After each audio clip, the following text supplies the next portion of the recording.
అందరికీ praise lord. ఈ ఉదయకాల సమయం దేవునికి ఇస్తున్న వాగ్దానము కీర్తనల గ్రంథము 126 అధ్యాయము 5వ వచనం. కన్నీళ్లు విడిచుచు విత్తువారు సంతోషగానముతో పంట కోసెదరు. దేవుడి వాక్యం ద్వారా చెప్తున్నాడు, నువ్వు కన్నీటితో విత్తుతున్నావు కదా, సంతోషగానంతో పంట కోస్తావు అని. కాబట్టి ప్రతి ఒక్కరూ కూడా కన్నీటితో విత్తండి, కన్నీటితో విత్తనాలు చల్లండి. ఖచ్చితంగా సంతోషగానంతో పంట కోసి పనులు మోసుకొని వెళ్తాం. Praise lord. కాబట్టి ప్రతి ఒక్కరూ కూడా కన్నీటితో విత్తండి.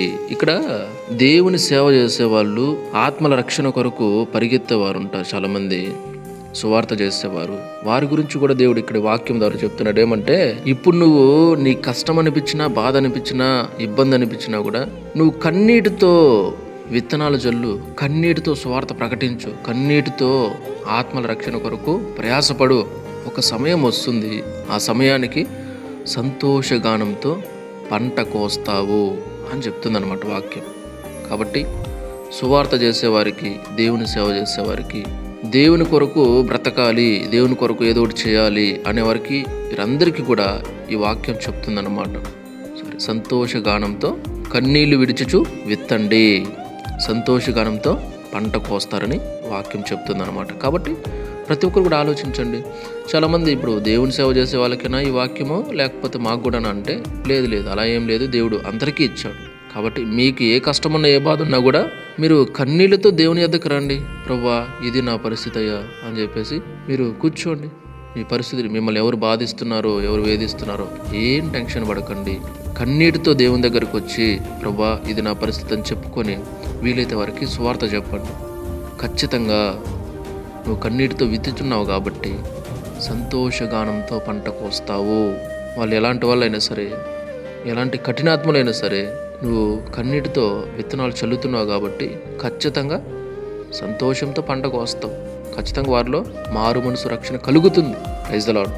కాబట్టి కృంగిపోవద్దు, భయపడొద్దు, బాధపడొద్దు, ధైర్యం తెచ్చుకో, దేవుడు సహాయం చేస్తాడు. Praise the lord. కాబట్టి ప్రతి ఒక్కరు కూడా ఆలోచించండి. ఈ వాక్యాన్ని బట్టి దేవుడు చెప్తున్నాడు, కన్నీరు విడిచుచు విత్తువారు సంతోషగానంతో పంట కోస్తారని చెప్తున్నాడు. నువ్వు కొన్ని విత్తనాలు తీసుకెళ్ళి ఒకవేళ కన్నీటితో విత్తుతున్నా కూడా సంతోషగానంతో పనులు మోసుకొని పోయేంత రేంజ్లో దేవుడు కార్యం చేస్తాడు. Praise the lord. కాబట్టి చాలామంది నిరాశ పడుతుంటారు, నేను దేవుని సేవ చేయలేను, నేను పనికిరాను, నేను ఎందుకు, అయ్యో నా వల్ల కాదు, అసలు నేను చేయగలను అంటావా, నా వల్ల అవుతుందంటావా అని నిరాశ. మంచిదే, దేవుని దగ్గరకు వచ్చి అడగండి, తండ్రి నా వల్ల అవుతుందంటారా, తండ్రి మీరు సహాయం చేయండి అయ్యా, నా వల్ల ఎక్కడ అవుతుందయ్యా, నేనేం చేయగలను ప్రభువా, మీరు సహాయం చేయకుండా నేనేం సాధించగలనయ్యా అని దేవుణ్ణి అడగండి, తప్పులేదు. మనుషులు ఎదుట మీరు ఈ రీతిగా మిమ్మల్ని తగ్గించుకోకండి. నా వల్ల కాదులే, నేను ఎందుకు పనికిరానులే అని చెప్పి మనుషుల దగ్గర తగ్గించుకోకండి, దేవుని దగ్గర వచ్చి తగ్గించుకోండి. Praise the lord. కాబట్టి అలాంటి వారితో కూడా దేవుడు చెప్తున్నాడు, భయపడద్దు, నువ్వు కన్నీళ్లు విడిచుచు విత్తు, ఖచ్చితంగా సంతోషగానంతో నువ్వు పంట కోస్తావు అని చెప్తున్నాడు అనమాట. కాబట్టి ప్రతి ఒక్కరు కూడా ఆలోచించండి. దేవుడి వాక్యం ద్వారా చెప్తున్నాడు, నువ్వు భయపడద్దు, కార్యం నేను చేస్తానని. కాబట్టి ఆలోచించండి. రండి, మోకాళ్ళు ఏంటి, తలలు వంచండి, ప్రార్థన చేసుకుందాం. మహాపరిశుద్ధుడ, మహోన్నతుడ, సర్వాధికారి స్తోత్రాలు, వందనాలు చెల్లించుకుంటున్నాము తండ్రి. దేవ, ఈ వాక్యం ద్వారా మరొకసారి మాతో మాట్లాడినందుకు స్తోత్రాలు, కృతజ్ఞతలు చెల్లించుకుంటున్నాం. అవును తండ్రి, కన్నీళ్లు విడిచుచు విత్తువారు సంతోషగానంతో పంట కోస్తారని చెప్పినందుకు స్తోత్రాలు.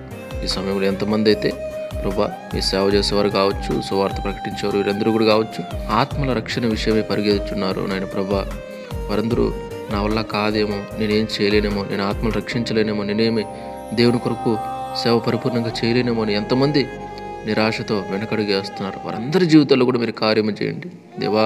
వారు పిడికిడి విత్తనాలు చల్లేవారైనా సరే నాయన ప్రభా, నిరాశ పడకూడదు. ఖచ్చితంగా నా తండ్రి చెప్పాడు, సంతోషగానంతో నేను పంట కోస్తానని, ఖచ్చితంగా కోస్తాను అని నమ్మకం, విశ్వాసంతో ముందుకు వెళ్ళడానికి సహాయం చేయండి, కృపనందించమని.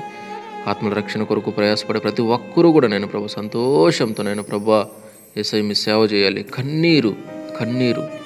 కన్నీరు విడిచుచు తండ్రి నేను ప్రభా మీ పాదాల చెంత మోకరించి, అయ్యా ఆత్మల రక్షణ కొరకు నేను పరిగెడుచున్నానయ్యా, నేను ప్రయాసపడుతున్నాను దేవా, నాకు సహాయం చేయండి అయ్యా. ఇదో నేను విత్తనాలు చల్లుతున్నాను దేవా, యేసయ్య సంతోషకానంతో నేను పంట కోయడానికి సహాయం చేయండి దేవా. మీ యొద్దనైనా ప్రభా నేను మోకాళ్ళు వేసి నేను ప్రభా అడుగులాగున సహాయం చేయండి, కృపను అందించమని. ఎంతమంది నేను ప్రభా వీటిని నిర్లక్ష్యం చేస్తున్న వారు ఉన్నారు, వారు కూడా రావాలి మీ సేవలోకి. కార్యం చేయండి, కృపను అందించమని, కనికరించమని. ఈ వాక్యాన్ని ఎంతమంది అయితే వింటున్నారో, చూస్తున్నారు, షేర్ చేస్తున్నారు, పేరు పేరున అందరినీ జ్ఞాపకం చేసుకోమని, దీవించి ఆశీర్వదించమని, సహాయం చేయమని. యేసయ్య అతి పరిశుద్ధ నామములో ప్రార్థించి స్తుతించి గణపరిచి వేడుకుంటున్నాను తండ్రి. ఆమేన్. దేవుడు మీ అందరిని దీవించి ఆశీర్వదించును గాక. ఆమేన్.